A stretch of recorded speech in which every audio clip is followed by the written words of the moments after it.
Hola, soy Julio Gil y esto es Seguridad Eléctrica. Vamos a considerar entonces que somos un asesor en prevención de riesgo y que hemos sido contratados para realizar una inducción a un grupo de trabajadores de nuevo ingreso en la Comisión Nacional de Electricidad, el CNE. Vamos a tomar en cuenta primeramente la relevancia de lo que es la energía eléctrica y vamos a procurar explicar los aspectos relevantes sobre este tema. Entonces vamos a responder cómo y a partir de qué podemos decir que surge la corriente alterna y la corriente continua. La segunda pregunta sería, ¿cuáles son las normas nacionales e internacionales en materia eléctrica que podemos aplicar aquí en Chile?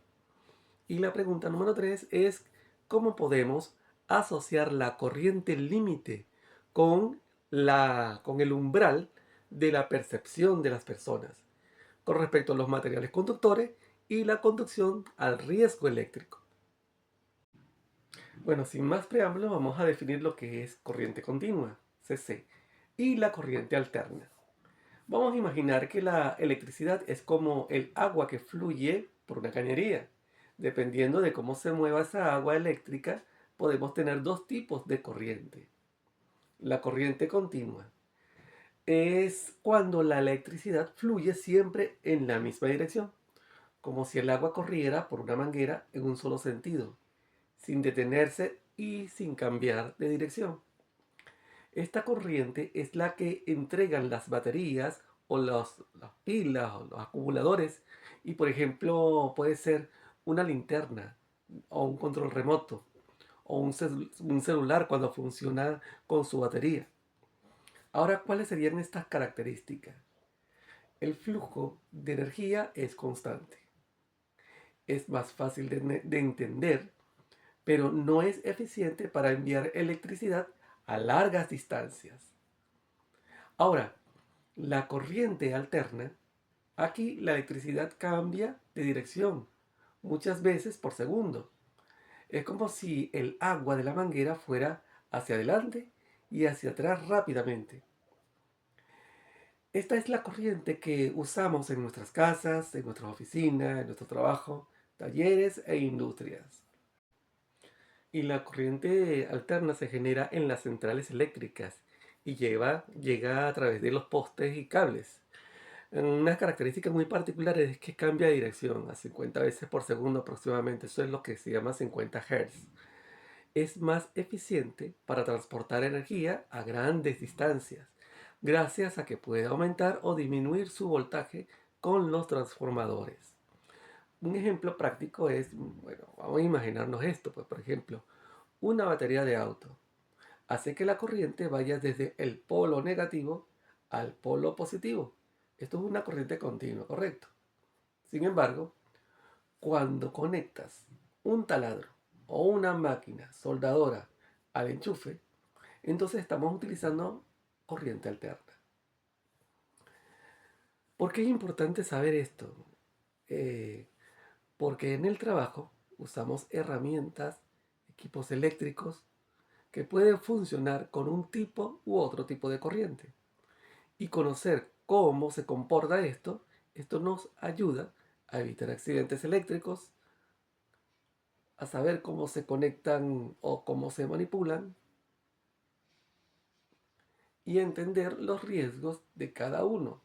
Por ejemplo, la corriente alterna es más peligrosa al contacto con las personas por su efecto en el corazón. Una recomendación final es que siempre hay que verificar las etiquetas de los equipos que indican si son corriente alterna o si son corriente continua. No hay que improvisar con respecto a las conexiones eléctricas. Nunca debemos manipular equipos eléctricos con las manos húmedas o en ambientes mojados. ¿Cuáles son las normas nacionales e internacionales que en materia eléctrica podemos aplicar en Chile? Bueno, la normativa eléctrica se basa principalmente en regulaciones nacionales, pero también se consideran estándares internacionales relevantes. Algunas de las normas y entidades claves son la normativa nacional de la Superintendencia de Electricidad y Combustibles, Este es el organismo regulador y fiscalizador encargado de establecer y de hacer cumplir las normas técnicas de seguridad en el ámbito de la electricidad, de gas y de combustibles, en este caso combustibles líquidos. La SEC emite una serie de normas técnicas y pliegos técnicos normativos que son de cumplimiento obligatorio en el país. Estos documentos cubren aspectos como instalaciones eléctricas de baja o de alta presión, alta tensión, perdón, seguridad en el trabajo con electricidad, equipos y materiales eléctricos, entre otros. Es fundamental consultar el sitio web de la SEC para acceder a la normativa vigente y actualizada. Las normas chilenas. El Instituto Nacional de Normalización es el organismo encargado de elaborar y publicar las normas chilenas. Si bien no todas las normas chilenas son de cumplimiento obligatorio, por ley, muchas de ellas son referenciadas en el reglamento de la SEC y se consideran buenas prácticas y estándares de calidad en las industrias eléctricas.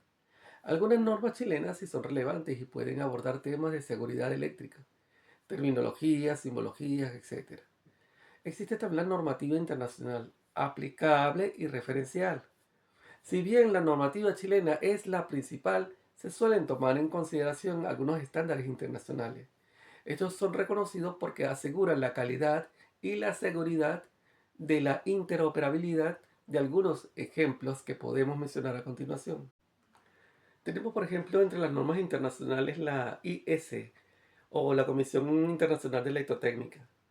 Es una organización internacional que desarrolla y publica estándares para todas las tecnologías eléctricas, electrónicas o relacionadas. Muchas de estas normas chilenas se basan o están armonizadas con estas normas. Por ejemplo, la IEE, que es el Instituto del Eléctrico, Electrónico y relacionado con la ingeniería. Esta asociación profesional internacional desarrolla estándares o normas de diversas áreas en la ingeniería eléctrica o en la electrónica. Sus normas son ampliamente reconocidas y utilizadas a nivel mundial. Por supuesto, la NFPA, la National Fire Protection Association, la Asociación Nacional Internacional de Prevención contra Incendios. Especialmente la NFPA 70, el Código Eléctrico Nacional, aunque es un estándar estadounidense, es una referencia importante en muchos países para la seguridad en las instalaciones eléctricas. Es importante destacar que la SEC es la autoridad competente en Chile y sus regulaciones son las de cumplimiento obligatorio. Sin embargo, el cumplimiento y la aplicación de los estándares internacionales puede complementar y mejorar las prácticas de seguridad y de calidad de esta comisión. También se recomienda mantenerse actualizado sobre las últimas resoluciones, las últimas normativas emitidas por la SEC. Ahora, ¿cómo podemos asociar la corriente límite con la energía eléctrica? Es decir, el umbral de la percepción de los materiales conductores y conducción al riesgo eléctrico. Mira, la corriente límite es un concepto que se basa en la seguridad eléctrica y que se relaciona directamente con los efectos fisiológicos que genera la energía eléctrica y que puede causar en el cuerpo humano. Por ejemplo, podemos asociarla con la siguiente manera, con los conceptos que mencionamos anteriormente. Por ejemplo, la energía eléctrica, o es decir, es la capacidad de realizar un trabajo mediante movimientos de cargas eléctricas, es decir, los electrones. Cuando esta energía fluye a través del cuerpo humano, se manifiesta como una corriente eléctrica. La magnitud de esta corriente lo determina el voltaje y que se aplica a una resistencia que es el cuerpo. Y entonces ese es el factor principal que define el nivel del riesgo. Umbral de percepción. Es el valor mínimo de corriente eléctrica que una persona puede sentir al pasar por su cuerpo. Este valor casi siempre es muy bajito, alrededor del 0,5 a 1 miliamperios para lo que es la corriente alterna y 2 a 5 miliamperios para la corriente continua. Si bien esta corriente no suele ser peligrosa, su percepción simplemente es una señal de que existe un contacto con una fuente de energía eléctrica y debe alertar sobre un posible riesgo mayor. Corriente límite o umbral de no soltar.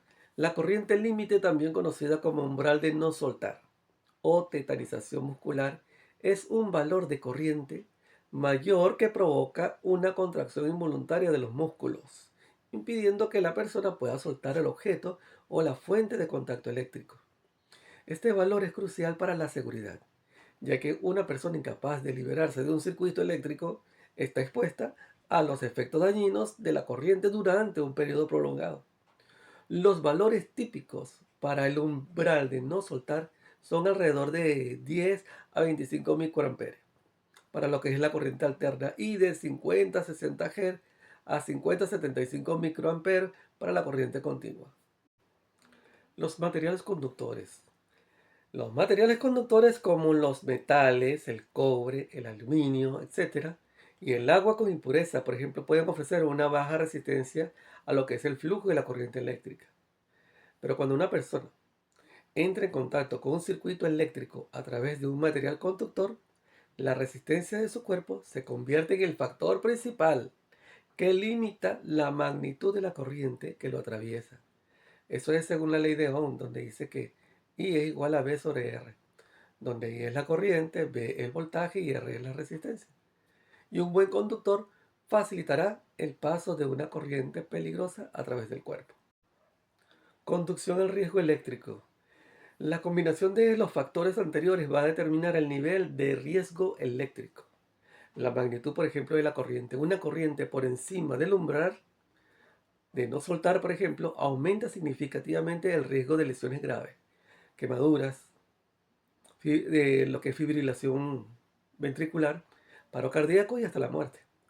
Cuanto mayor sea la corriente, mayor será el peligro durante el contacto, o sea, la duración del contacto. Cuanto más tiempo una persona esté expuesta al flujo de corriente, mayores serán los daños potenciales. Por ejemplo, la imposibilidad de soltar la fuente de contacto debido a la corriente límite prolonga la exposición y agrava el riesgo. Trayectoria de la corriente a través del cuerpo. La ruta que sigue la corriente a través del cuerpo es un factor que es crucial. ¿Por qué? Porque una corriente que atraviesa el corazón o el sistema respiratorio tiene un riesgo mucho mayor de causar daños fatales. O la resistencia del cuerpo. La resistencia del cuerpo varía según las condiciones: piel seca o piel húmeda, área, contacto, etcétera. La piel húmeda reduce significativamente la resistencia y permite que fluya una mayor corriente con el mismo voltaje, aumentando el riesgo, por supuesto. Para terminar, lo único que les puedo decir es que la corriente, por ejemplo, la corriente límite es un punto crítico. La energía eléctrica fluye a través del cuerpo, alcanza un nivel que impide la nivelación voluntaria del contacto con esa fuente. Los materiales conductores facilitan el paso de la corriente. La superación del umbral de la percepción es una advertencia de la presencia de energía eléctrica. La combinación de todos estos factores determina la conducción del riesgo eléctrico y donde las corrientes peligrosas pueden causar lesiones graves hasta la muerte.